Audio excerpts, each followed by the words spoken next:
Bueno, buenas tardes. Vamos a empezar. Les pido que abran las cámaras para poder tener la asistencia de todos, ¿sí?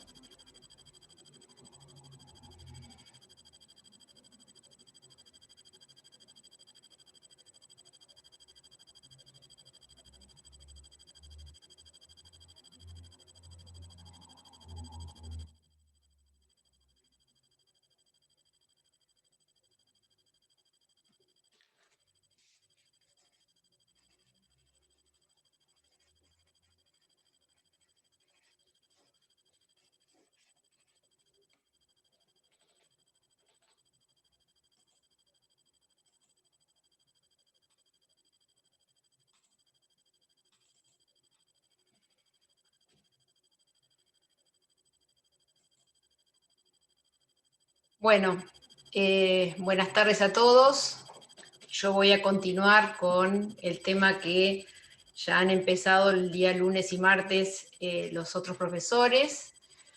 Y yo voy a tratar el tema de la unidad 10, puntos 6 y 7, que son el tema del reconocimiento de la filiación extramatrimonial. Como ustedes ya han visto, el derecho humano a la identidad comprende el derecho a tener una filiación. Es decir, más allá de que los padres estén unidos o no en matrimonio, el derecho a tener la filiación es un derecho humano del niño. Entonces, el tema de la determinación de la filiación extramatrimonial se refiere a aquellos padres que no están unidos en matrimonio. En principio vamos a ver el artículo 570 del Código Civil, que refiere a cómo queda determinada la filiación extramatrimonial. Es decir, ustedes ya vieron ayer el tema de que el tema de estar unido en matrimonio genera una presunción en relación a la filiación. Pero en el caso de que no hay una unión matrimonial, puede ser tanto una pareja que no ha contraído matrimonio como una situación de una unión circunstancial por la cual una persona ha quedado embarazada. Entonces, ¿cómo determino quién es el padre de este niño? Sabemos que la madre, en principio, es cierta y es la que da a luz, pero el padre, ¿cómo lo determinamos? Entonces, en principio, una de las formas es por el reconocimiento. Otra opción es el consentimiento previo en lo que se refiere a las técnicas de reproducción humana asistida, o bien por sentencia en un juicio de filiación que lo declare tal. Todo lo que tiene que ver con las acciones de filiación lo van a ver a partir de mañana, y bueno, les va a clarificar un poquito más el panorama. Pero entonces, en principio, tenemos que hablar que para determinar el reconocimiento, la filiación extramatrimonial, el acto fundamental es el reconocimiento. En nuestro sistema jurídico, el matrimonio posterior de los padres no tiene incidencia en la determinación del tipo filial, es decir, lo que corresponde es la determinación al tiempo del nacimiento. Y en el tiempo del nacimiento puede ser matrimonial o extramatrimonial. No hay una modificación en nuestro sistema jurídico, les reitero, porque hay otros sistemas jurídicos que sí aceptan la modificación del tipo de filiación si los padres contraen enlace con posterioridad. ¿Qué significa el reconocimiento? Bueno, el reconocimiento es un acto jurídico familiar. Ustedes ya vieron en las primeras clases qué es un acto jurídico familiar, por el cual una persona declara que otro es su hijo. Es decir, estoy haciendo un emplazamiento en el estado de hijo de otra persona. ¿Qué es el reconocimiento? El reconocimiento es un acto de carácter unilateral, es decir, lo hace una sola persona. Es irrevocable, aunque ya vamos a ver en el curso de esta clase que hay algún tipo de salida a este tema de la irrevocabilidad. Y es formal, porque en el código se determinan de qué manera se puede hacer el reconocimiento. Entonces, es un acto de carácter unilateral, irrevocable y formal, mediante el cual queda determinado el vínculo filial con otra persona con la que se tiene un nexo biológico. Este es un tema que tienen que tener bien en cuenta, ¿no? Exclusivamente el reconocimiento se asocia con situaciones donde existe un nexo biológico. Donde no hay un nexo biológico, ya vamos a ver de qué forma se establece la paternidad. Ahora, ¿qué ocurre en el caso de que una persona, un hombre, reconoce a un hijo extramatrimonial sabiendo que no es un hijo biológico? Ustedes habrán escuchado en infinidad de circunstancias o en las novelas inclusive, que alguien que se sabe que no es el padre de una persona va y lo reconoce. Es lo que se conoce como un reconocimiento complaciente. Lo hace, antes era habitual, diríamos, para salvar la vergüenza de aquella mujer que por ahí había engendrado un hijo no siendo casada o con una persona con la cual no tenía ningún tipo de vínculo o lo había perdido.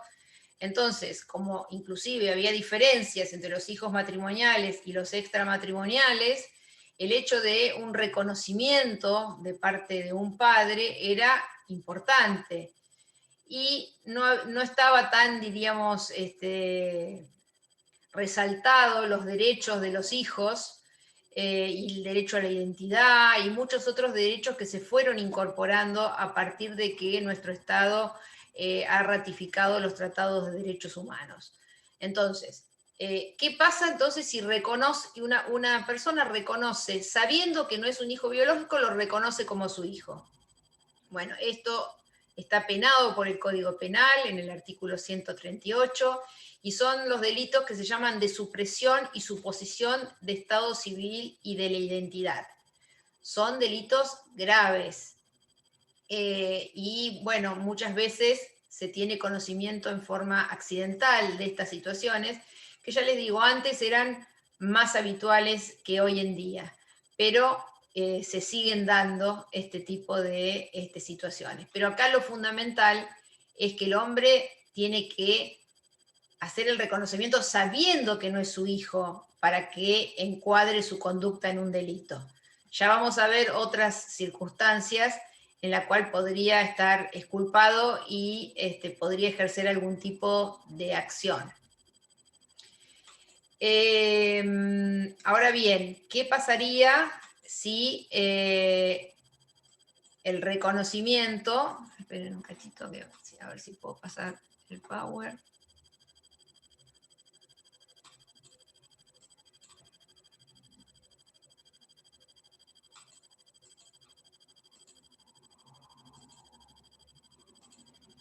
Bueno, ¿cuáles son las formas de reconocimiento? Están establecidas en el artículo 571. Entonces, en principio, la más, diríamos, habitual es la declaración que una persona formula ante el oficial del registro civil cuando va a inscribir el nacimiento. Pero también puede ser que se dé a posterioridad, es decir, esta persona toma conocimiento con posterioridad de que es el padre de una persona y se presenta en forma espontánea en el registro civil y hace la declaración ante el oficial y reconoce al hijo. Esta es la forma, diríamos, más habitual de reconocimiento de paternidad. Pero también puede ser hecho el reconocimiento en un instrumento público o en un instrumento privado debidamente reconocido, o también en actos de última voluntad. En estos casos puede ser que no sea que el único efecto de ese acto jurídico sea el reconocimiento, pero si tangencialmente de alguna manera se está haciendo un reconocimiento, es tomado por el código como una de las formas, ¿no es cierto? ¿Qué pasa? En el caso del inciso A, es decir, en el caso del reconocimiento por presentación y por declaración ante el oficial público, en ese caso directamente se constituye el reconocimiento, es el título del Estado civil. En cambio, en los casos del inciso B y C, es decir, el reconocimiento en instrumento público o privado o en un acto de última voluntad, es una expresión de voluntad para lograr el emplazamiento con posterioridad. Es decir, esa declaración tiene que ser inscripta en el registro civil para que se conforme el título de Estado y pueda ser oponible erga omnes frente a terceros este emplazamiento filial. ¿Está claro?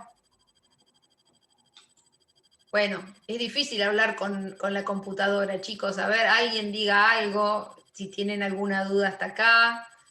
Profe, yo tengo una duda, pero no respecto a los temas. Después este PowerPoint lo suben al campus. Sí, claro. Listo, joya. Eso. Por ahora Pese a, todo claro. pese a que en muchas facultades o cátedras no quieren que se suban los PowerPoint porque dicen que ustedes estudian del Power y no leen más allá. Pero bueno, no está todo en los Power y me parece un buen resumen, pero tienen que ahondar un poquito más en los temas, ¿no es cierto? Bueno, sí. Una consulta, disculpe, no me funciona la cámara. Yo quería saber, me entró la duda, ¿por qué constituye un delito penal el reconocimiento de aquel que no es, que no es el padre biológico, si, suponiendo que no hay otra persona que lo reconoce, otro hombre que lo reconoce? ¿Por qué constituiría un delito penal? No me queda claro. Bueno, en principio, bueno, delitos penales son todos los que están incluidos en el Código Penal o en las leyes complementarias, o sea, no los podemos inventar, son números cerrados. Pero el delito justamente se llama supresión y suposición del estado civil y de la identidad. ¿Qué quiere decir? Que vos, al reconocer como tu hijo al hijo de otra persona, estás haciendo una supresión de su identidad. Le estás dando una identidad falsa. ¿Entendés? Porque la forma normal, diríamos, la forma legal de incorporar un hijo a una familia, si no es por la vía biológica, sería la adopción. No directamente, diríamos, anotándolo a nombre de. Por eso les decía que esto era muy habitual antes, que se conseguían chicos, diríamos, era más fácil que hoy en día, y se anotaban directamente como hijos. O a veces era hijo de una de las partes, porque quedó embarazada, lo que fuere, y la nueva pareja lo reconoce como hijo. Y con eso se evita, diríamos, el trámite de una adopción o de una adopción de integración. Pero el tema es que se está falseando la identidad, porque la persona debería saber, este niño, que no es el hijo de esa persona, no es el hijo biológico. Después, con todas diríamos, las nuevas tendencias de la importancia de la socioafectividad en las relaciones humanas y todo, se podría suplir, pero lamentablemente es un delito y es por este tema, es por el derecho humano a la identidad. O sea, todo el mundo tiene derecho a saber realmente quiénes son sus padres y no que se los induzca a un error. A mí me pasó en una oportunidad que hace muchos años, cuando existían todavía los juzgados de menores en la provincia de Buenos Aires, me vienen a ver para hacer una adopción. Un matrimonio me dice, sí, mira, queremos hacer la adopción de este niño. Nosotros tenemos otro hijo ya, otro hijo, pero sin hacer ninguna aclaración, y ahora queremos adoptar a este nene que hace años que lo tenemos con nosotros, y bueno, en aquel momento se podía dar la guarda por vía notarial, es decir, se hacían entregas de chicos en las escribanías, y no era necesario pasar por el Poder Judicial. Entonces se pasaba a veces muchos años con el único título que había era una escritura en la cual una persona entregaba en adopción, una madre entregaba en adopción a otras personas su hijo. Estábamos en el juzgado de menores esperando para que le hagan un informe, una entrevista psicológica, un informe ambiental, no recuerdo exactamente qué, y en un momento pasa la trabajadora social del juzgado y lo saluda. No, podrían conocerse de muchos lugares, ¿no? No era necesario que sea porque hayan estado antes ahí. Bueno, ¿cómo termina la historia? Esta persona ve a esta gente en la sala de espera del juzgado. Pregunta por qué están. Entonces le dicen que están por una adopción y que tienen otro hijo biológico. Esta persona busca, se acuerda que esta gente había estado hace muchísimos años para formar un legajo, para hacer una adopción, y que tenían una imposibilidad de procrear. Tenían un certificado médico que decían que no podían ya tener hijos biológicos. Entonces, ¿qué pasa? Empieza a indagar un poquito y ¿qué advierte? Que esta gente tenía un hijo cuando había dicho que no podía, y no era adoptado, sino que estaba anotado como hijo en forma directa. Los llaman, los interrogan, y esta gente se quiebra y reconoce que sí, que en realidad les habían dado a este chico y que directamente lo habían anotado como propio, sin pasar por el trámite de adopción que sí estaban haciendo con relación a este segundo nene. Conclusión, como terminaron procesados por este delito de supresión y suposición de estado civil y de identidad. Obviamente habían pasado muchos años y el vínculo con este nene estaba consolidado, entonces no tuvieron, diríamos, mayores consecuencias. Pero en otra situación podrían haber hasta perdido a este niño porque había sido incorporado a la familia a partir de un delito.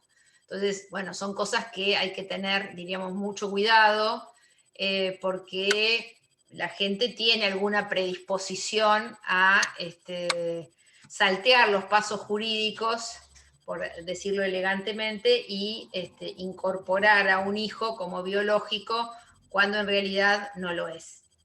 Pero no van a faltar situaciones en que alguien los consulte por este tema, y bueno, siempre hay que estar por lo legal.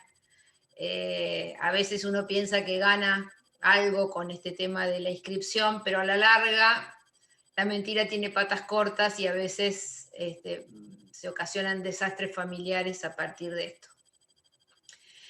Ahora bien, como les decía, el reconocimiento puede estar hecho en algún instrumento público. Entonces, en ese caso, a partir de lo que dispone la ley 26413, por la que se crea el registro de estado civil y capacidad de las personas, el que tenga conocimientos y el escribano por el cual pase este instrumento público, porque ustedes sabrán que la mayoría, o sea, hay instrumentos públicos que también son judiciales, pero la mayoría estamos hablando de instrumentos públicos notariales. Cuando ellos advierten que dentro del instrumento hay un reconocimiento, tienen 10 días para comunicar al registro de estado civil y capacidad de las personas este reconocimiento.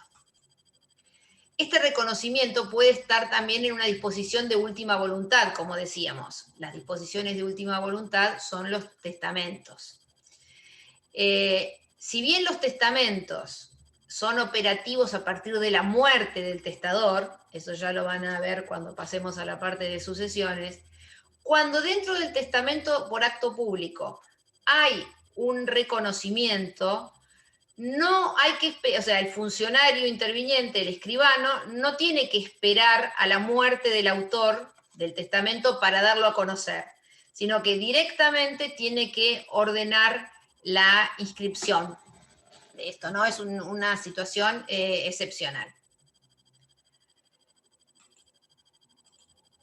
¿Quién tiene capacidad para reconocer?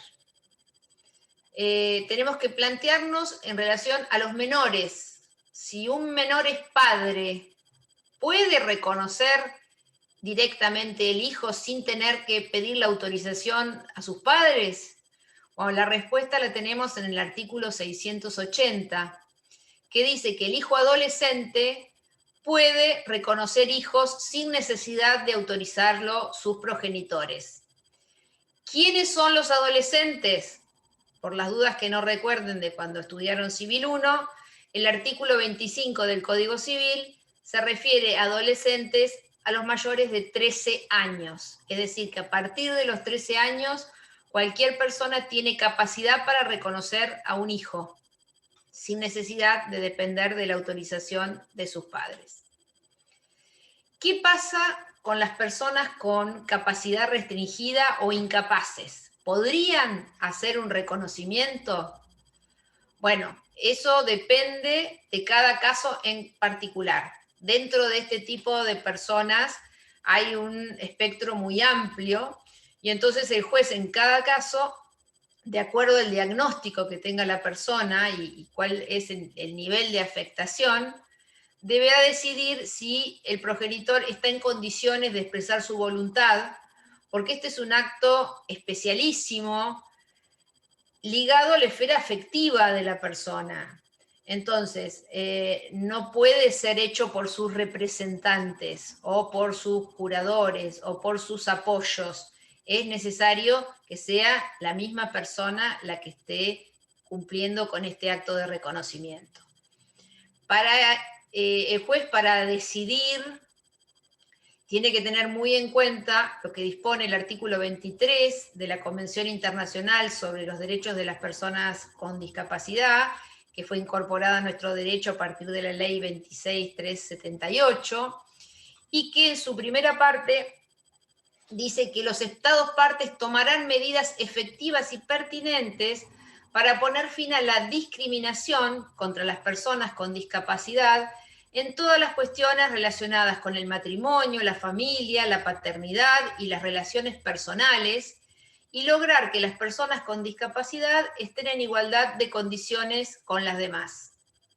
Es decir, que si realmente no hay un impedimento a partir del diagnóstico como para que no comprenda realmente la trascendencia del acto del reconocimiento, el juez debería autorizar esta posibilidad. Pero bueno, ya les digo, es muy importante recurrir a los tratados vigentes de derechos humanos que hemos ratificado para poder resolver, de plantearse una situación de este tipo. La notificación del reconocimiento. Una persona, ya les digo, puede ir directamente al registro civil y reconocer a una persona. Bueno, hasta antes de la sanción del Código Civil, a veces pasaban años y años hasta que por alguna circunstancia alguien iba a pedir una partida y ahí se enteraba de que había sido reconocido por otro, que estaba utilizando un apellido que no era, que no estaba ejerciendo sus derechos. Por ahí había sido un reconocimiento con el cual no se concordaba con la realidad y que el hijo quisiera impugnarlo. Entonces, el Código Civil introduce en la reforma el deber de notificar el reconocimiento a la madre y al hijo o su representante legal. Es decir, desde el momento que una persona se constituye a hacer el reconocimiento, el registro tiene la obligación de notificar a la madre y a la persona reconocida.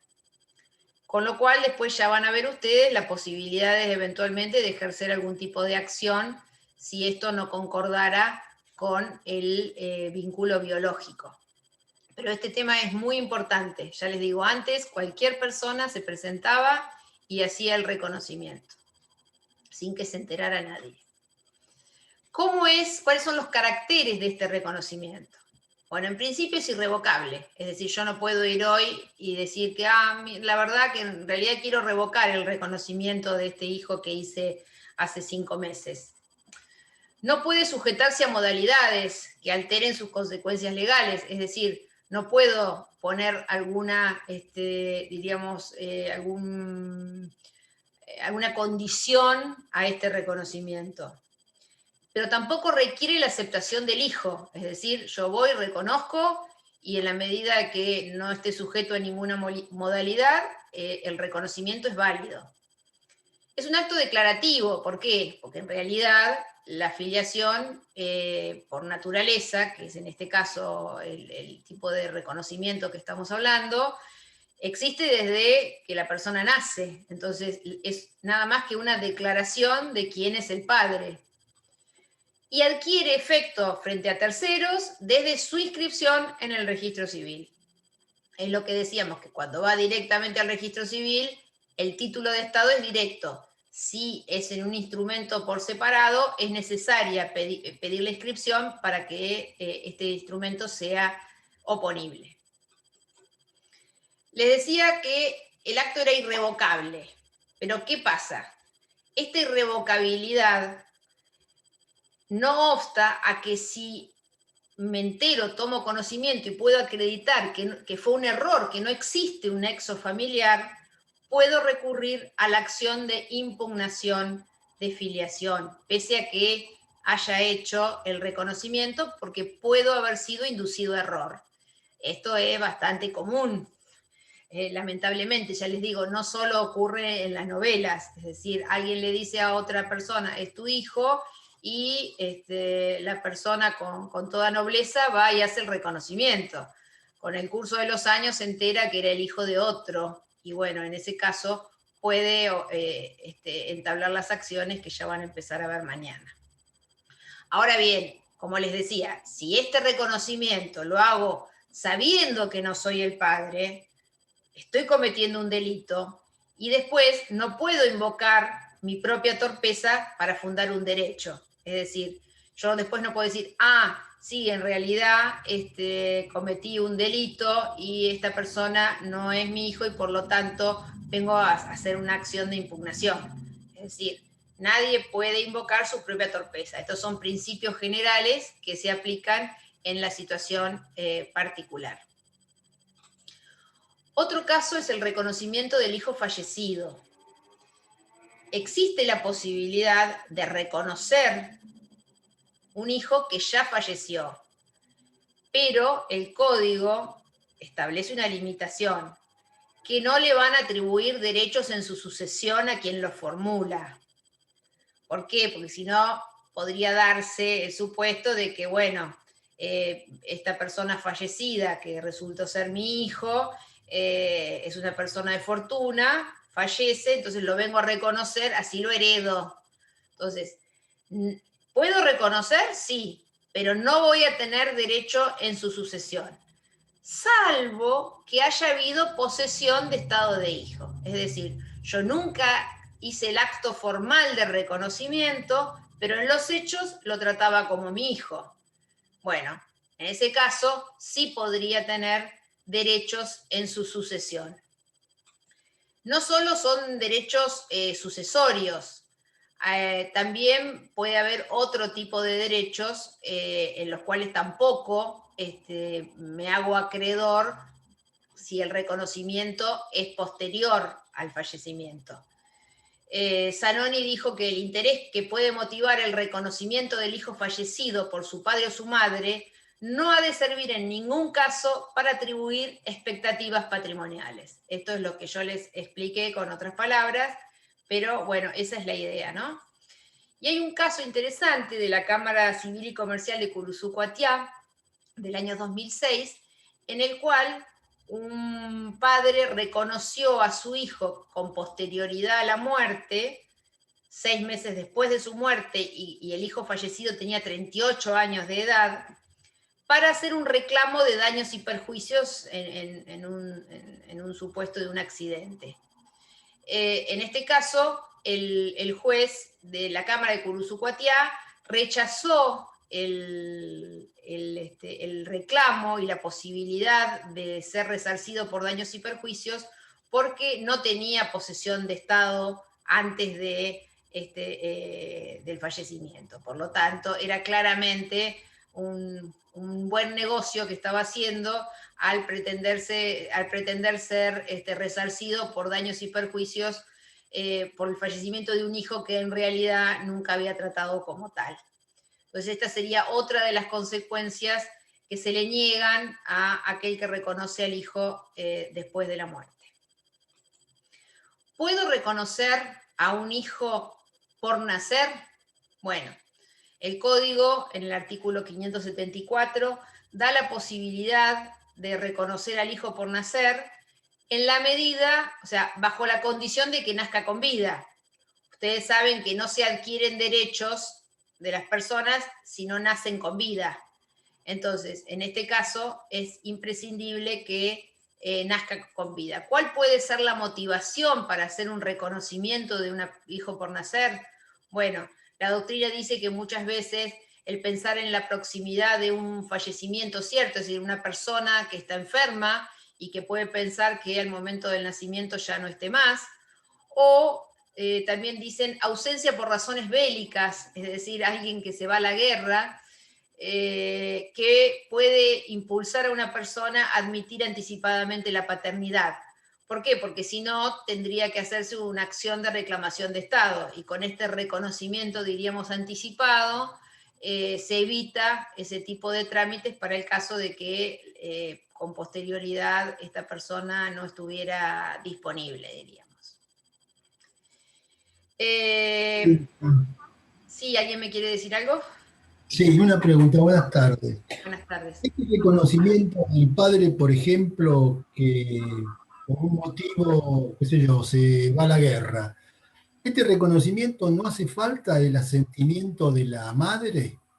¿O No, el conocimiento de la madre? bueno, No, el conocimiento se va a dar cuando se inscriba este reconocimiento de alguna manera en el registro, porque le tienen que comunicar a la madre, bueno, indefectiblemente, y al hijo. claro, porque, o sea que es un reconocimiento con una aceptación, digamos así, entre comillas, de la madre, porque no sé, es un acto No, que... el reconocimiento es un acto unilateral. La madre no tiene por qué participar y puede no haberse enterado, porque esto puede ser en un instrumento público, que alguien vaya a hacer una declaración ante un escribano diciendo: el hijo que va a nacer de la señora fulana de tal, con fecha probable de parto para tal momento, es mi hijo. Y una vez que nace, se puede presentar otra persona o el notario que tenga conocimiento de eso, pidiendo la inscripción de este reconocimiento, y este reconocimiento se tiene que notificar a la madre y al hijo, que es lo que dice el artículo que les referí hace un ratito. No, no, yo entiendo lo que dice el artículo, pero ¿no es temerario eso? No, no, no es una cosa que deja la posibilidad de alguna cosa rara si la madre no asiente, porque la madre, La madre no tiene que asentir, porque si bueno, no, no o sé, sea, acá estamos, el foco lo tenemos en el niño, no en la madre. El niño tiene derecho a tener una identidad y bueno, una pues identidad sí. biológica, y por lo tanto, si esta persona le está dando esa posibilidad a través del reconocimiento, la madre no se puede oponer, porque no es que el hijo sea de la madre, y si la madre no asiente, no puede hacerse un reconocimiento.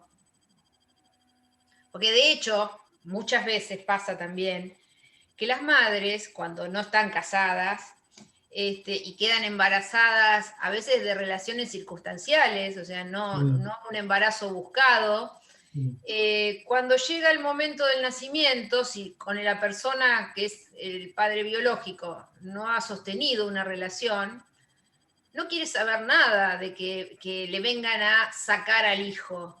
Entonces a veces ni avisa. Yo conozco historias múltiples en relación a eso. Es decir, por ejemplo, hace no mucho tiempo me vino a ver un señor de 85 años y me contó que cuando tenía 20, él fue a Estados Unidos en busca de un futuro mejor, estuvo unos meses, lo pasó bomba, conoció un montón de mujeres, estuvo de fiesta, diríamos, y pasado unos meses se volvió a Argentina, porque bueno, no resultó, sus expectativas no se cumplieron en lo económico. Pasados 60 años de eso, el señor, bueno, vino a Argentina, se casó, tuvo hijos. Pasados 60 años, un día a través de Facebook, alguna red social, se comunica a una señora diciendo que ella era su hija. imaginen la sorpresa de este señor, 60 años después, cómo le explica a la mujer y a los hijos que tienen una hermanita de 60 en Estados Unidos. Y la verdad es que él no tenía la menor idea de que esta hija había nacido. Bueno, hay toda una historia por qué no le dijeron, cómo hizo esta chica. En Estados Unidos hay bancos de datos genéticos. Esta persona tenía parientes en Estados Unidos, tenía el apellido, el nombre, lo buscaron parientes allá, tenían justamente reserva en este registro de datos, hicieron un ADN y pudo así ratificar de que existía algún parentesco y, diríamos, se le presentó como hija. Bueno, en ese caso no había un interés especial por hacer ningún reclamo, máxime de alguien de Estados Unidos con alguien de un país tan pobre como el nuestro. Pero en otras situaciones, me acuerdo también otro caso de una persona de que en la adolescencia había tenido una aventura, diríamos, con una chica que vino de vacaciones de Mendoza a Mar del Plata. La chica se volvió a Mendoza y nunca más supo de ella. Bueno, a los, no sé, 10 años le llega una demanda de filiación, juicio de alimentos. Bueno, también fue terrible enterarse de esta manera. Entonces, no es que haya que tener ningún consentimiento de parte de la madre ni nada. Si cualquiera de estas personas se hubiera enterado de que tenía un hijo, por ahí voluntariamente iba a reconocerlo. Y también conozco casos de otros que dicen, no, yo ni le quise avisar porque la verdad, así no tengo ningún problema después, porque seguramente nunca me va a ayudar, pero si algún día necesito salir del país y lo declaro como padre y le hago el juicio de filiación, después voy a tener que pedirle autorización. Entonces hay muchísimas causas por las cuales algunos ni se enteran que tienen un hijo. Entonces, si hay posibilidad de que alguien por anticipado esté reconociendo que esta persona es su hijo, no veo que pueda ser raro, sino que es una buena expresión para que esta persona tenga íntegramente su identidad cerrada, ¿no? No sé si compartís. No, sí, es cierto, sí, si se lo mira del lado bueno, pero si se lo mira del lado especulativo, esa posibilidad unilateral puede llevar a que se cometa algún delito o algún fraude a la ley, alguna cuestión que esté reñida con el sentido común, con las... Por ejemplo, ¿por qué pensás que podría querer alguien No, reconocer a un hijo? no se me ocurre en este momento, pero me parece temerario que un hombre diga, ese es mi hijo y está, y ahí quedó, y todo el mundo de acuerdo. O sea, no hay un asentimiento de la madre, ni va con testigos, ni tiene que probar nada. No, es así de sencillo y era así de terrible hasta antes del código, porque ahora por lo menos tiene la obligación de notificarte. Antes ya podían pasar, hay infinidad de casos, si agarran algún libro, seguramente van a encontrar algún tratado, porque por ahí en un manual no vienen antecedentes, pero en el tratado de familia siempre hay casos de este tipo, es decir, de situaciones que se han dado a partir de reconocimientos que después se enteran a los 20 años, ya les digo, porque hay gente que no va a pedir partidas de nacimiento frecuentemente al registro, por ahí uno conserva la partida que le dieron en el momento del nacimiento y nunca más pide un duplicado, porque no lo extravía, porque no lo necesita. Y cuando he visto varios casos, por ejemplo, cuando uno se va a casar, que por ahí le hacen pedir una partida actualizada, y ahí les salta que alguien los reconoció y resulta que están con otra identidad. Y bueno, imagínense el desastre que sea, pero la verdad es que las especulaciones, cuando estamos hablando de personas por nacer, son menos que cuando una persona ya nació, en el cual puede sí haber una especulación en relación a que pueda tener una herencia, de tener dinero por lo que sea, puede ser un niño prodigio, un niño famoso, y bueno, puede haber muchos interesados en reconocerlo, pero al notificarse le dan a la madre y al representante legal del hijo, si no coincidiera al mismo tiempo con la madre, de ejercer las acciones de impugnación de la filiación, que eso ya les digo lo van a empezar a ver mañana, no es que no puedan hacer nada. Si yo tengo un hijo y resulta que viene alguien que nada que ver, que solo tiene maldad, y reconoce a mi hijo, yo lo voy a impugnar. Y es bastante sencillo hoy por hoy, con un estudio de ADN, descartar esta posibilidad de que siga siendo el padre. Y bueno, y también tendrá sanciones, porque un reconocimiento sabiendo que uno no es el padre incurre en los delitos del derecho penal que les mencioné antes, ¿sí?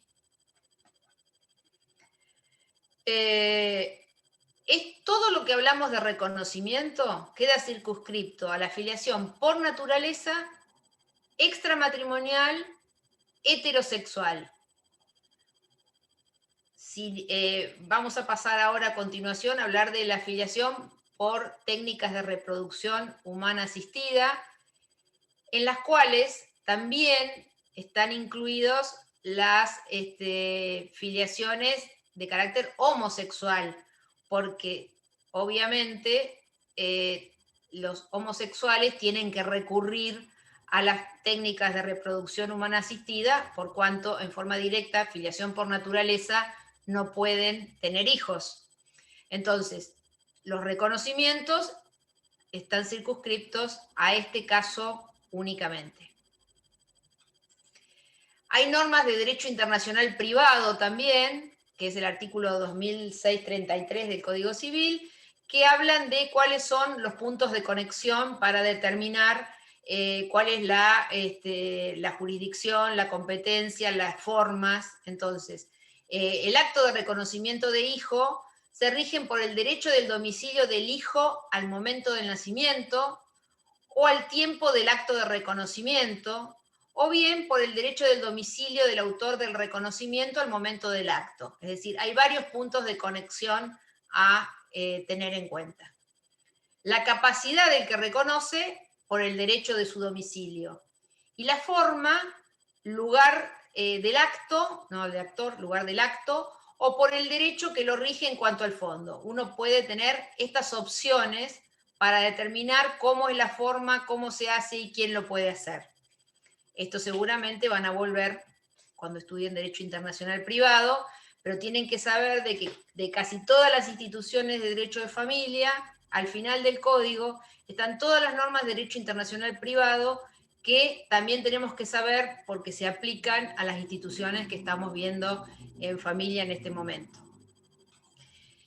Hay un fallo interesante, porque es un caso que también es recurrente, ¿no? Es de Rosario. Una mujer le dice a un señor que está embarazada y que el hijo que espera es de él. El señor, como tiene duda, le pide que cuando nace el niño se someta a un análisis de ADN de manera privada para saber si el niño es su hijo. Lo que dice es que como el reconocimiento es irrevocable, quiere estar seguro de que lo sea. La mujer, seguramente muy ofendida de que hayan dudado de ella, se niega. Entonces el señor inicia una acción judicial cautelar, que es una medida autosatisfactiva, para que se haga compulsivamente esta prueba genética.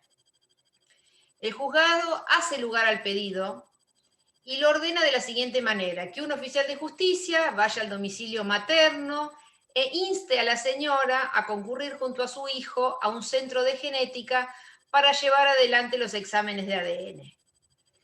Y le hace saber que en caso de negativa se podrá pedir el auxilio de la fuerza pública, es decir, llevar a este niño por la fuerza a esa institución. Y para el caso de que el resultado fuera positivo, le impone a este señor que inició la acción que deberá concurrir al registro civil dentro de los 10 días para reconocer al menor. Este tipo de situaciones también la vemos. ¿Por qué? Porque cuando no hay una relación estable, vienen las dudas. Entonces, realmente, la forma de sacarse esas dudas es con un análisis de ADN. Y muchas veces pasa que, como en el caso de esta señora, hay una negativa a hacerlo porque se considera que se está dudando, o por ahí no, porque en realidad le está pretendiendo atribuir una paternidad que en realidad no es, porque le gusta y lo eligió como padre y piensa que a partir de ahí puede entablar un vínculo o tener un beneficio económico. Es decir, las posibilidades son muchas. Y cuanto más famoso es el presunto padre, más posibilidades tiene de que más personas pretendan atribuirle hijos. O sea, acá tenemos un caso muy resonante como ha sido Maradona, que también ha tenido también muchos pedidos de reconocimiento, y bueno, algunos ya sabemos cómo terminar. Bueno, todo esto en relación a la filiación extramatrimonial derivada de la naturaleza. Ahora vamos a pasar a la determinación de la filiación en las técnicas de reproducción humana asistida. Ustedes saben que la filiación puede tener 3 fuentes: la natural, las técnicas de reproducción humana asistida y la adopción. Estamos terminando con la por naturaleza y nos introducimos ahora en las técnicas de reproducción humana asistida, y la semana que viene van a empezar a ver la adopción, que es la tercera fuente de filiación. En todos los casos en que se recurre a las técnicas de reproducción humana asistida, ustedes van a ver esta sigla TRHA en todos los libros porque es muy largo el título. La filiación se determina por lo que se llama la voluntad procreacional, exteriorizada a través del consentimiento legal con independencia del aporte genético. Es decir, lo importante es la voluntad de ser padre, más allá de que el aporte genético sea de un tercero. Esto también son incorporaciones del nuevo Código Civil y Comercial. Antes de este momento había un vacío legal que generaba importantes consecuencias y dudas para todos. El artículo 575 del Código Civil dice que en los supuestos de técnicas de reproducción humana asistida, la determinación de la filiación se deriva del consentimiento previo, informado y libre, prestado de conformidad con lo dispuesto en este código y en la ley especial.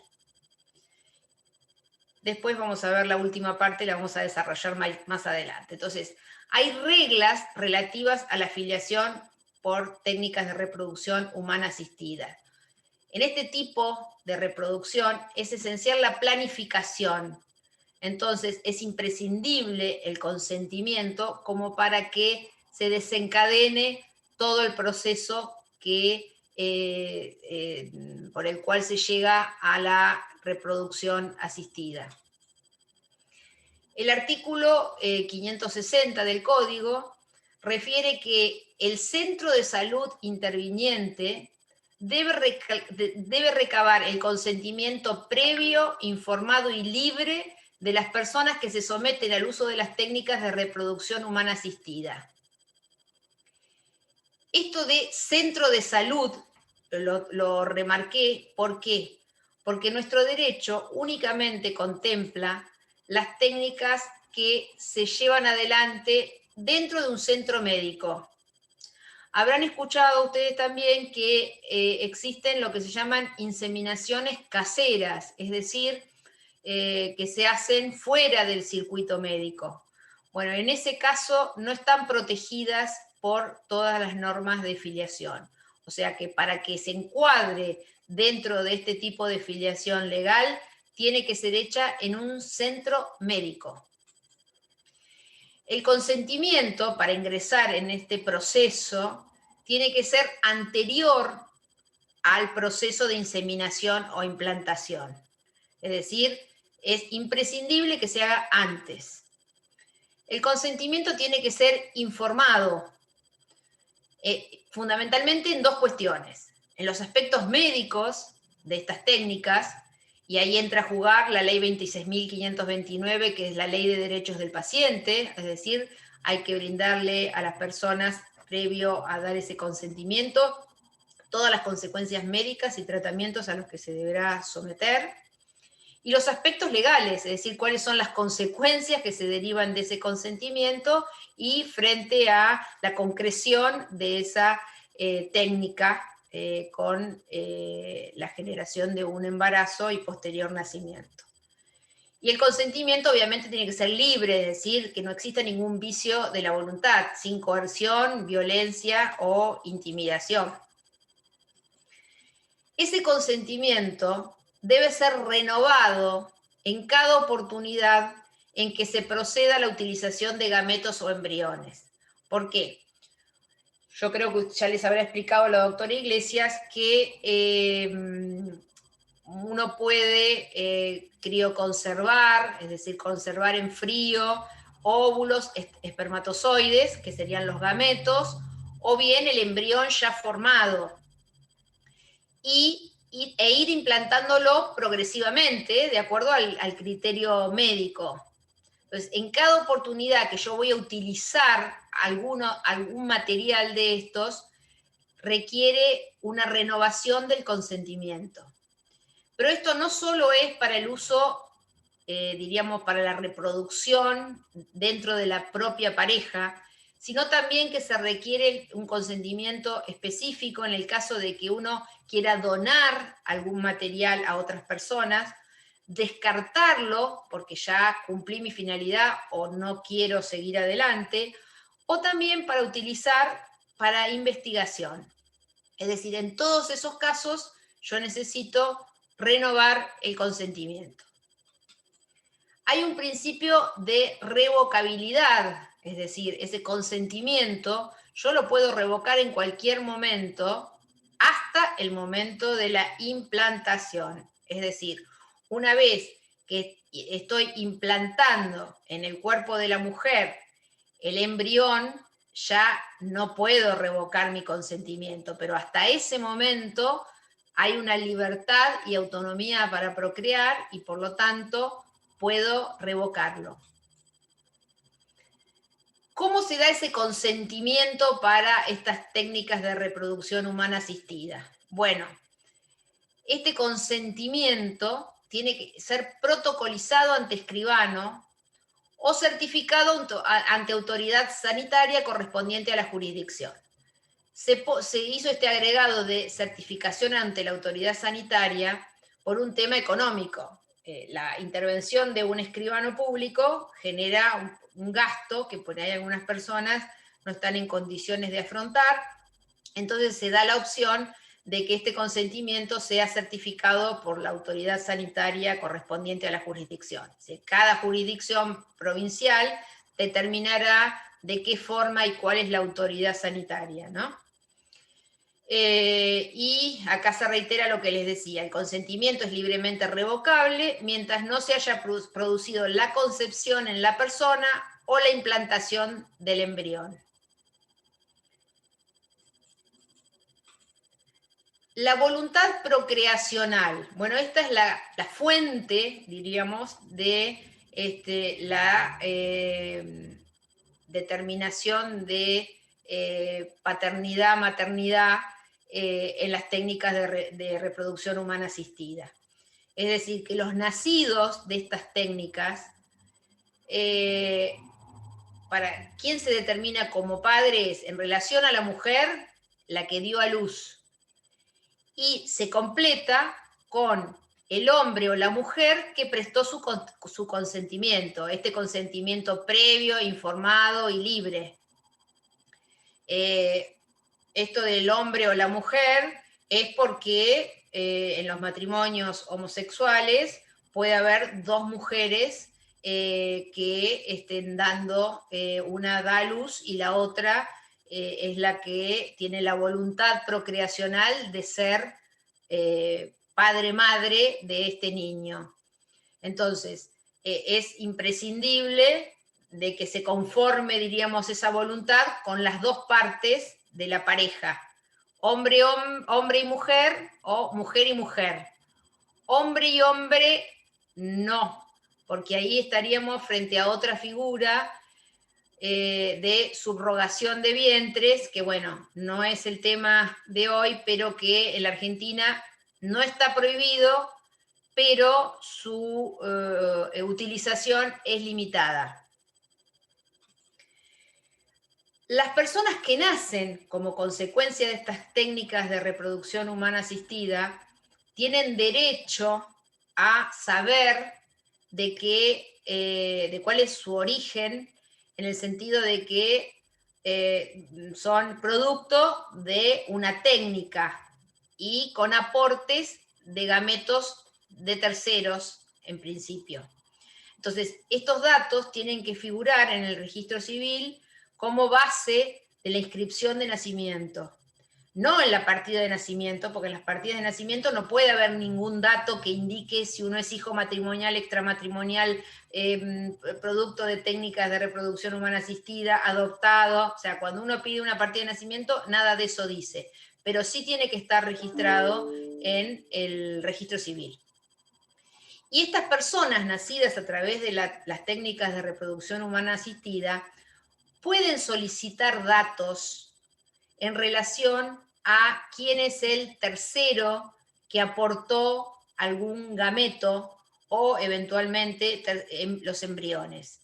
Entonces, si lo que estoy pidiendo son datos que pueden ser relevantes para la salud, por ejemplo, ante una situación de alguna enfermedad, lo que fuere, que es necesario conocer los antecedentes médicos del donante, directamente se recurre al centro de salud para que se brinde esa información. Ahora bien, si yo necesito que se revele la identidad del donante, se lo tengo que pedir al juez. El artículo dice, por el procedimiento más breve que prevé la ley local, y tengo que tener razones debidamente fundadas para que el juez levante, diríamos, ese anonimato. En relación a este derecho de información, las posturas de las distintas legislaciones extranjeras son múltiples. El Código Civil tiene una postura, diríamos, intermedia y regula los dos aspectos, que fue lo que vimos recién. La no identificatoria, es decir, cuando yo no busco saber quién es la persona específicamente que ha sido el donante de algún gameto, es directamente rápida, no requiere intervención judicial y se da en el centro de salud. La identificatoria del donante tiene limitaciones y exige intervención judicial. ¿Por qué se restringe el tema de la identificación del donante?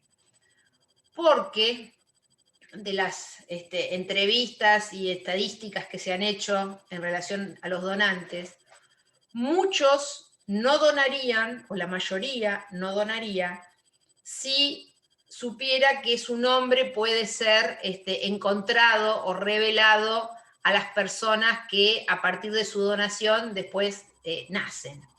Entonces, como hay un interés de que se mantengan los donantes, porque esto permite que muchas otras personas puedan acceder a este tipo de técnicas, entonces se hace una ponderación de derechos y la idea es que el interés general mayor es que haya donantes, más que la persona sepa quién es el que le donó a su padre o madre el gameto que necesitaba.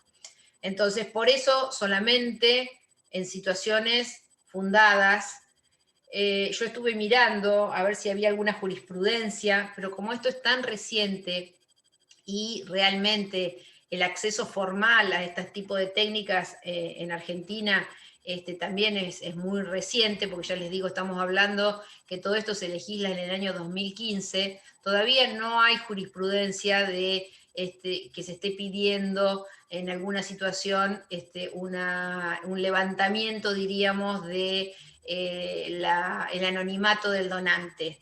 Así que este tema de la petición fundada, bueno, habrá que ver realmente si alguna circunstancia extrema amerita para que sea necesario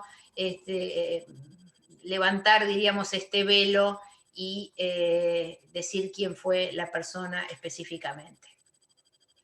Todo esto estamos hablando de las técnicas de reproducción humana asistida con gametos de tercero. Cuando los gametos son de la misma pareja, aquí no hay mayores inconvenientes. Pero cuando son con gametos de tercero, hay que distinguir el padre del donante. El padre es aquel que por su voluntad asume la función social de padre, aunque el patrimonio genético del hijo no lleve su impronta, es decir, no hay ningún aporte de material genético. Por otro lado, el donante solo aporta el material genético y no pretende tener ninguna relación jurídica con el ser que nazca producto de la donación. Entonces, es muy importante tener en cuenta esta diferenciación.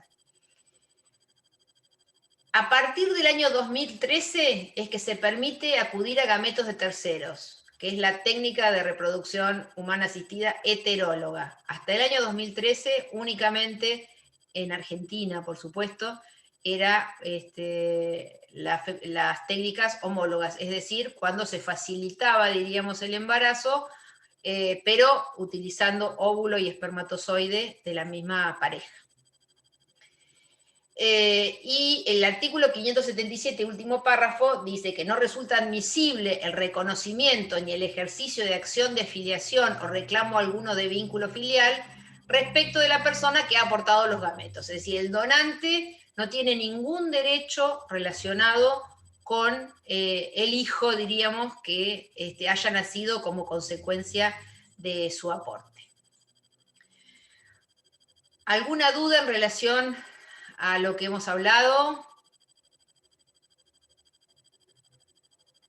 No, profe. Bueno, vamos a ver, por último, hay un caso que se llama Artavia Murillo y otros contra Costa Rica. Es un fallo de la Corte Interamericana de Derechos Humanos del año 2012, ¿por qué resulta importante? Ya habrán visto en algún otro tema, algún otro fallo que también ha tenido trascendencia en nuestro derecho, o inclusive que la Argentina ha sido condenado por la Corte. Y lo importante es que nuestra Corte resolvió que para interpretar la Convención Americana de Derechos Humanos debe guiarse por la jurisprudencia de la Corte. Entonces, todas las interpretaciones que hace la Corte de esta Convención de Derechos Humanos formaría parte de nuestro derecho interno, porque esos tratados de derechos humanos a interpretar están incorporados al derecho. Entonces, es muy importante en los distintos temas ver qué ha dicho la Corte. Bueno, ¿de qué trata este caso? Y acá van a ver la gran evolución en 20 años que ha habido en todos estos temas, ¿no? En 1995, el presidente de Costa Rica reguló por decreto la práctica de la fecundación in vitro, pero la limitaba el acceso a este tipo de prácticas a parejas casadas legalmente, con material genético propio y prohibiendo la crioconservación de gametos o embriones. Entonces, fíjense cuán limitado era esa regulación. Sin perjuicio de eso, hubo muchas parejas que empezaron con estas prácticas de fecundación in vitro, era lo que había en ese momento, es decir, por un lado se extraían los óvulos de la mujer, se tomaba los espermatozoides del hombre y in vitro, en probeta, se hacía la unión y se generaba el embrión que después era implantado en la mujer. Es decir, siempre dentro de la misma pareja y marcando de que tenían que estar legalmente casadas y no se podían conservar los embriones. Esto generaba que se implantaran muchos embriones por cada vez Y recordarán ustedes algún caso de nacimientos múltiples provocados por estos, ¿no? Con el riesgo de que un parto múltiple, una gestación múltiple, le ocasiona a una mujer. No es lo mismo estar embarazada de 1 o de 2 que de 6. Bueno, en general se utilizaban hasta 6 embriones en estos casos, en esa situación en Costa Rica. En el año 2000, la Sala Constitucional, o sea, la Corte de Costa Rica, declaró la inconstitucionalidad de este decreto porque consideraba que la fecundación in vitro, de la manera que estaba regulada por ese decreto, tenía como consecuencia una elevada pérdida de embriones de manera consciente e involuntaria. Es decir, por ejemplo, se conseguían 10 embriones y bueno, se implantaban 6 y se descartaban 4. O, bueno, es una forma de un número X el que estoy diciendo, ¿no? Entonces, se sabía de antemano de que se estaba descartando en forma consciente y, según la Sala Constitucional, eso era incompatible con el derecho a la vida de esos embriones. Es decir, consideraban que ese material genético tenía un derecho a la vida que se estaba violando.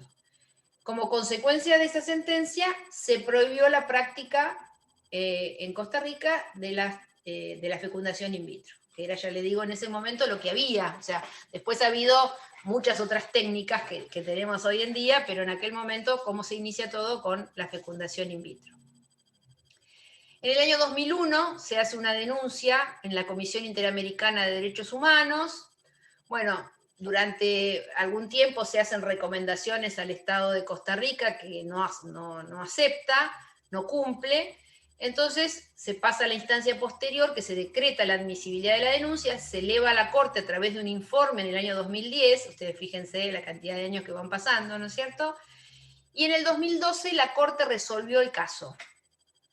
La importancia de esto es que se tratan temas como la naturaleza jurídica del embrión no implantado, estos que estaban diciendo que tenían derecho a la vida, y la fertilización in vitro, ¿no? Ya vamos a ver en estos dos temas en particular, pero ¿qué dice el fallo? El fallo condena a Costa Rica y dispone medidas como ordenar levantar la prohibición de las prácticas de fecundación in vitro, es decir, autorizar nuevamente. Le obliga a la Caja Costarricense de Seguro Social, es decir, a nuestro IOMA, por ejemplo, a incluir la cobertura de la fecundación in vitro y de los tratamientos de infertilidad, con el deber de garantía respecto al principio de no discriminación. ¿Por qué? Porque lo que dice la Corte es que la infertilidad es una enfermedad y por lo tanto hay una discapacidad o una incapacidad. Si no se permite a través de estos procedimientos suplir de alguna manera, acompañar esa discapacidad, se está incurriendo en una discriminación. Entonces dice, es necesario incluir la cobertura y los tratamientos para que no se afecte, o sea, para respetar el principio de no discriminación. Le obliga, porque era esta señora Artavia Murillo y otros, eran más o menos unas 20 personas las que se presentan a hacer la denuncia, les obliga al Estado a brindar atención psicológica a las víctimas de manera gratuita por 4 años, decreta una indemnización de $5.000 en concepto de daño material y $20.000 en concepto de daño inmaterial o moral para cada una de ellas, y le obliga al Estado a implementar programas y cursos de capacitación en derechos humanos, derechos reproductivos y no discriminación dirigidos a funcionarios judiciales.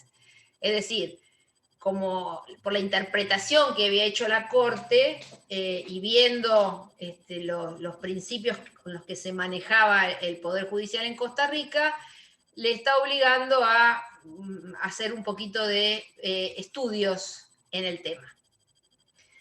Pero lo más importante de esto es que determina este fallo cómo debe interpretarse el término concepción. Es decir, la vida humana comienza con la concepción. Este es un principio de derechos humanos. Ahora bien, ¿cuándo podemos decir que hay concepción? Según la Corte del año 95 de Costa Rica, ya el hecho de esos embriones in vitro ya tenían derecho a la vida y a la protección. Pero la Corte de Derechos Humanos dice que hay que diferenciar dos momentos complementarios y esenciales del desarrollo embrionario. Por un lado, la fecundación, que es esto de la unión del espermatozoide y del óvulo, de los gametos que forman el embrión. Pero eso solo no es suficiente, es requisito la implantación en el cuerpo de la mujer. Recién al cumplirse este segundo momento, se cierra el ciclo y se puede decir que hay concepción, porque se puede hacer la fecundación, introducir el embrión en el cuerpo de la mujer y que no haya implantación, que es un poco lo mismo que puede ocurrir en la fecundación por naturaleza. Es decir, no toda fecundación logra pasar a ser un embrión concebido. Entonces, si no hay implantación, no hay concepción. Entonces, la protección del embrión es una vez que está implantado. Ese embrión externo, diríamos, que se produce en laboratorio, por más que es, diríamos, el germen de esa vida, no corresponde que tenga una protección como ser humano. Y por otro lado, el derecho de acceso a la fecundación in vitro. La Corte dice que la prohibición de la fecundación, que era lo que en ese momento estaba, diríamos, vigente en Costa Rica, impactaba en la intimidad de las personas, es decir, afectaba ese derecho. También la autonomía personal y el proyecto de vida de las parejas, es decir, uno tenía un proyecto de tener hijos y a partir de esa limitación y de la discapacidad, diríamos, para generar hijos en forma natural, le está afectando esos derechos. También compromete la integridad psicológica de las personas, porque el hecho de tener esa limitación que podría cubrirse por la ciencia, al no poder hacerse, genera problemas psicológicos. Dice también que se priva del derecho a gozar del desarrollo de la ciencia. Es decir, si yo tengo un instrumento que me permite superar esa discapacidad que ha desarrollado la ciencia, ¿por qué privar a las personas de eso? Con lo cual implica el derecho a fundar una familia, la libertad de procrear, acompañado por el desarrollo científico. También dice que hay una discriminación indirecta con relación a la condición de discapacidad, que es lo que les decía, indirecta con relación con el género, porque dice que este tipo de técnicas afectan al cuerpo de la mujer, por lo tanto, por eso las están limitando, implicaría una discriminación de género, y también una discriminación indirecta en relación a la situación económica. ¿Por qué? El que tiene plata y vive en Costa Rica, se hace un viajecito a Estados Unidos y soluciona el problema. El que es pobre y no tiene alternativa de salir del país, está discriminado por ser pobre y no poder hacerlo. Entonces, esto es lo importante fundamentalmente de este fallo, es la primera parte, el tema de cuándo interpretamos que hay concepción y por lo tanto protección. Y un poco para cerrar, el tema de los cambios que ha habido en relación a que ya no se puede pensar que el hijo es el que nace del vientre de la madre y que la madre siempre es cierta y todos esos adagios que nosotros venimos repitiendo por muchos años, compromete un poco toda la estructura, diríamos, que nosotros tenemos mental, y hay grandes cambios que afectan a toda esta materia de filiación. Me pareció interesante la forma en que lo dice esta antropóloga y por eso se los comparto. Bueno, hasta aquí lo que yo tengo para decir y escucho si tienen alguna pregunta.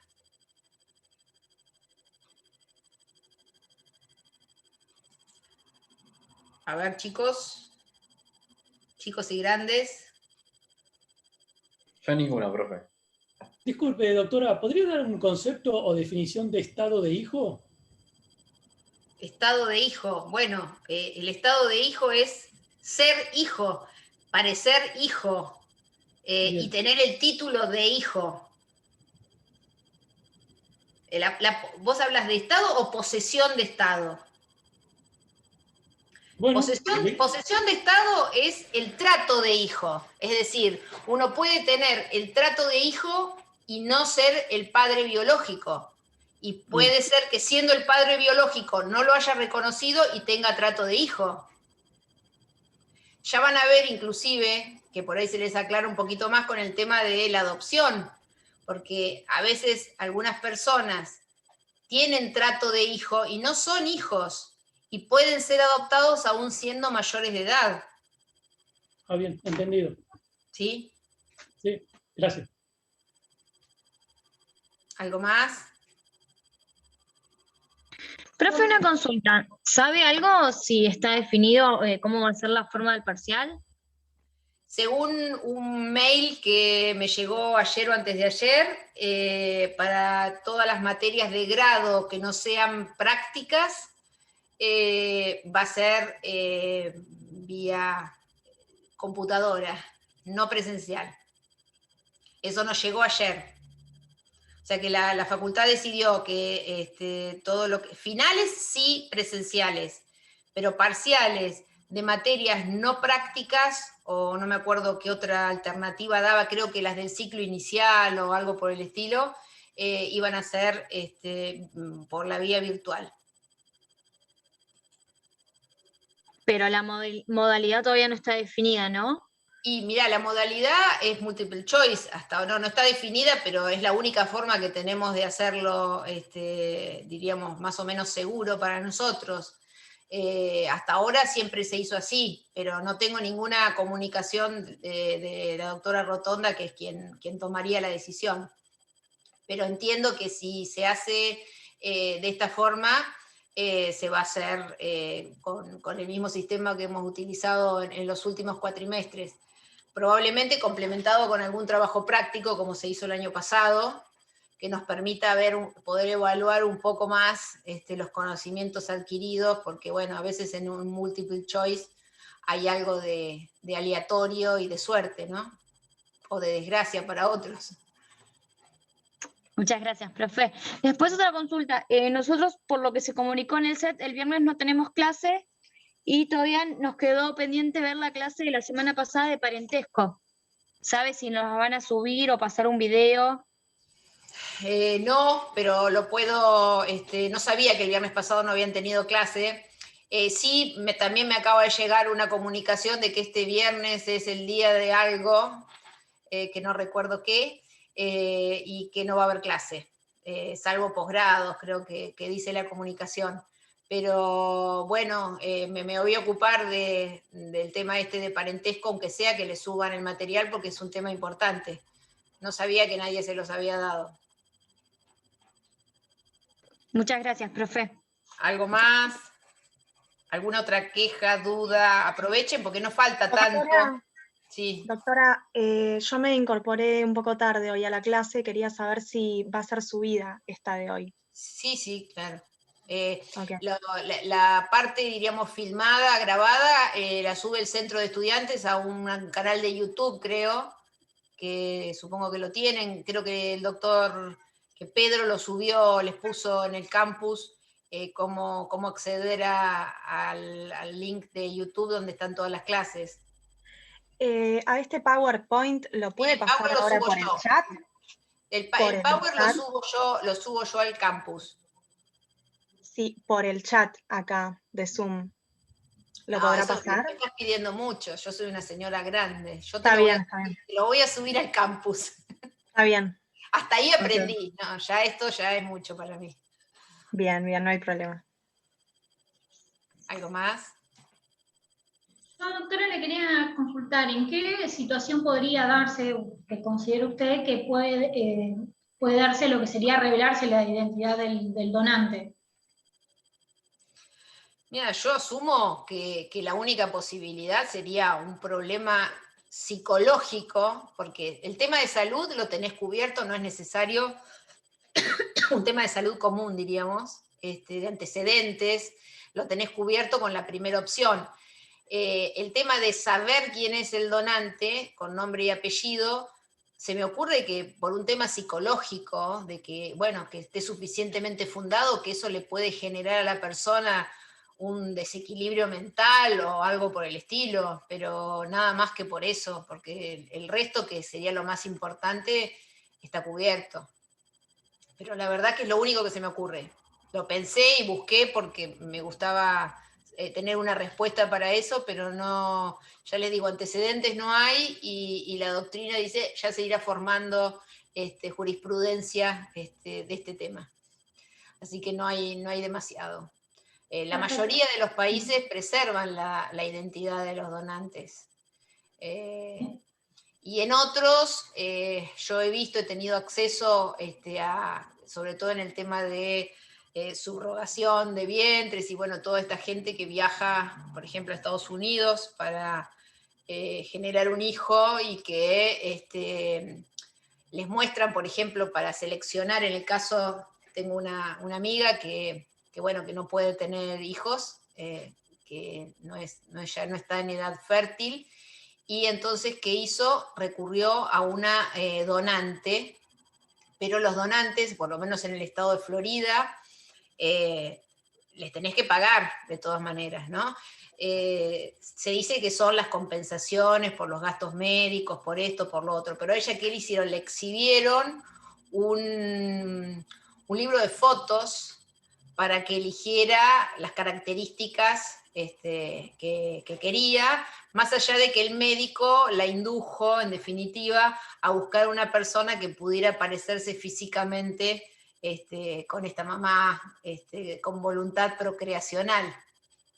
Pero es muy interesante ver los contratos que hay también con el donante, las retribuciones, es muy interesante. Porque nosotros, eso acá está prohibido, o sea que las donaciones los donantes son anónimos, salvo que, bueno, a veces pasa que es algún conocido, ¿no? Que se integra y habrán visto también que hay situaciones hasta de 3 filiaciones, porque, bueno, el donante participa de alguna manera también en esta idea de paternidad. Y hay fallos que reconocen, más allá de que en principio solamente hay 2 padres, 2 madres, hay situaciones en que se ha reconocido que sean 3, y como esto suma para el niño, personas responsables, personas que se puedan hacer cargo de él, que lo ayuden, y al compartir esta voluntad procreacional en circunstancias puntuales, la jurisprudencia acá en Argentina ya ha admitido la triple filiación. Perfecto, muchas gracias. Bueno, si no hay más preguntas, los dejo y bueno, me voy a ocupar del tema que me dicen de que no tuvieron la clase de parentesco, ¿sí? Buenas noches para todos, que descansen. Buenas noches. Gracias, profe. Buenas noches. Profe, hasta luego. Chao, profe. ¡Chau!